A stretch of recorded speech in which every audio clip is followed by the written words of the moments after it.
Ya, pemirsa, korban tewas akibat kebakaran Lapas Kelas 1 Tangerang, Banten bertambah menjadi 44 orang.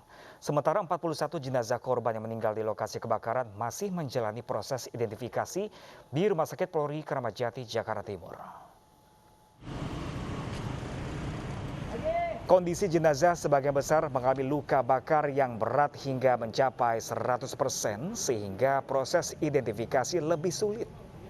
Tim Disaster Victim Identification Rumah Sakit Polri membuka posko antemortem agar pihak keluarga dapat menyerahkan rekam medis korban yang dapat membantu proses identifikasi jenazah.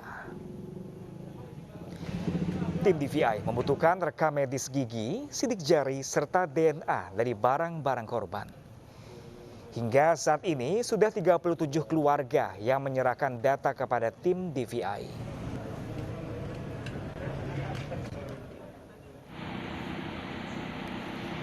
Sementara pemirsa, korban meninggal dunia akibat kebakaran Lapas Kelas 1 Tangerang bertambah 3 orang.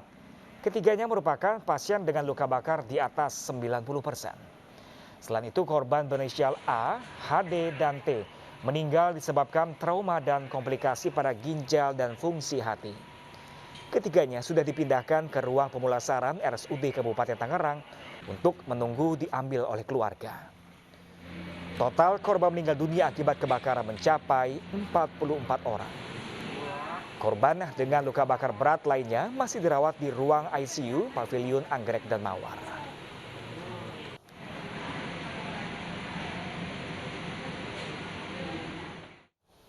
Dan pemirsa, seperti apakah perkembangan identifikasi narapidana yang menjadi korban kebakaran lapas? Sudah ada rekan kami Nadia Valeri di RS Polri dan Lineke Utsiki di RSUD Tangerang. Namun terlebih dahulu pemirsa, kita ke Nadia. Nadia, bagaimana proses identifikasi jenazah hingga siang hari ini?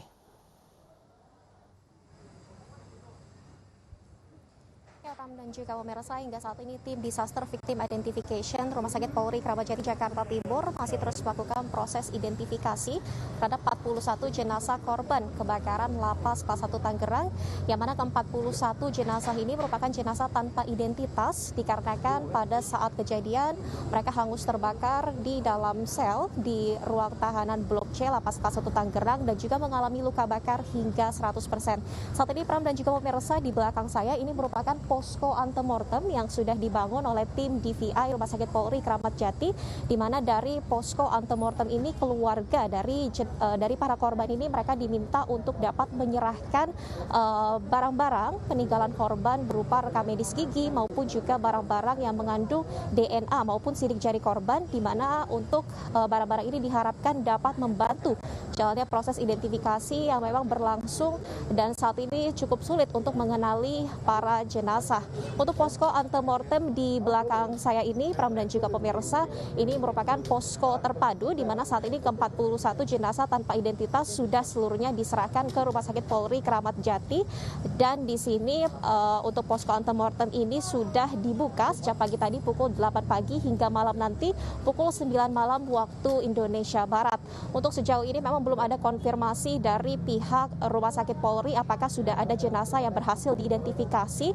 Namun demikian, rencananya untuk update perkembangan dari hasil kinerja tim DVI Rumah Sakit Polri ini akan disampaikan siang nanti pukul 13 waktu Indonesia Barat. Untuk sementara ini kami juga masih menunggu, Pram, dikarenakan di dalam juga masih ada sejumlah keluarga dari para korban yang masih mengantri untuk melakukan proses registrasi dan juga untuk penyerahan dari data-data antemortem korban kebakaran Lapas Kelas 1 Tangerang. Dan untuk mengetahui informasi terkait perkembangan perawatan dari para korban yang selamat pada peristiwa kebakaran di Lapas Kelas 1 Tangerang, sudah ada rekan kami Lineke Utsiki di RSUD Kabupaten Tangerang. Silakan dengan laporan Anda, Lineke. Ya, Nadia dan juga pemirsa, benar sekali bahwa dari total 10 pasien yang dirawat di RSU Kabupaten Tangerang akibat kebakaran Lapas Kelas 1 Tangerang, 3 diantaranya meninggal pagi ini pada pukul 3 dini hari, kemudian pada pukul 6 dan juga 9 pagi. Tadi kami sempat berbincang langsung dengan dokter jaga ICU, yakni Dr. Santika yang menyampaikan bagaimana terkait dengan kondisi korban. Untuk keseluruh korban, sebenarnya ketika sampai di RSU Kabupaten Tangerang ini dalam keadaan sadar, namun 6 diantaranya ini mengalami luka bakar berat hingga dengan 98% sehingga harus menjalani perawatan intensif di ruang ICU. Karena kalau kita lihat ataupun kita tahu, memang untuk ke-6 korban ini kemudian mengalami komplikasi multi organ, apalagi ke-6 korban ini menghirup asap dari kebakaran lebih dari 60 menit sehingga perlu dilakukan penindakan-penindakan secara cepat. Dan ketiga korban yang meninggal dunia pagi ini sebenarnya dijadwalkan untuk menjalani operasi pada hari ini, tetapi dikarenakan adanya komplikasi dari multi organ seperti gagal liver dan juga gagal ginjal inilah yang kemudian akhirnya menyebabkan ketiga korban ini meninggal dunia. 2 diantaranya ini dengan luka bakar 98%, sementara 1 diantaranya dengan luka bakar 95%. Dan ketiga jenazah saat ini posisinya masih berada di RSU Kabupaten Tangerang dan informasinya kami juga masih menunggu pihak-pihak keluarga untuk datang mengambil jenazah dari ketiga korban. Tidak hanya itu saja, saat ini untuk ke-7 pasien lainnya, 2 diantaranya ini sudah dipindahkan ke Pavilion Mawar, artinya kedua korban dengan luka bakar ringan ini sudah dalam kondisi yang baik, sementara 4 lainnya ini dijadwalkan akan menjalani operasi pada hari ini. Kembali ke Pram. Ya baik, Lineke Ucike melaporkan langsung dari RSUD Tangerang dan sebelumnya tadi sudah ada Nadia Valeri dari RS Polri Jakarta. Terima kasih dan selamat bertugas kembali rekan-rekan. Pemirsa, seorang mantan warga binaan di Lapas Kelas 1 Tangerang, Banten menyatakan dalam lapas memang tidak ada alat pemadam kebakaran. Warga binaan tersebut juga menyebut petugas kerap meninggalkan posko jaganya.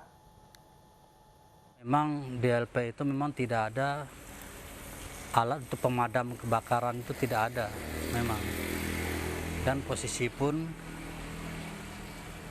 petugas itu kadang-kadang kalau sudah sampai malam, kadang-kadang mereka ke depan tidak standby di pos itu. Jadi pas ada kejadian yang kemarin itu petugas kurang sigap begitu. Jadi teriakan api itu terlambat mereka ketahui gitu. Jadi seperti itu. Pemirsa, usai jeda Indonesia akan hadir dengan dialog bersama Ditjen Pas mengenai kebakaran lapas yang kerap terjadi. Tetaplah bersama kami di Indonesia.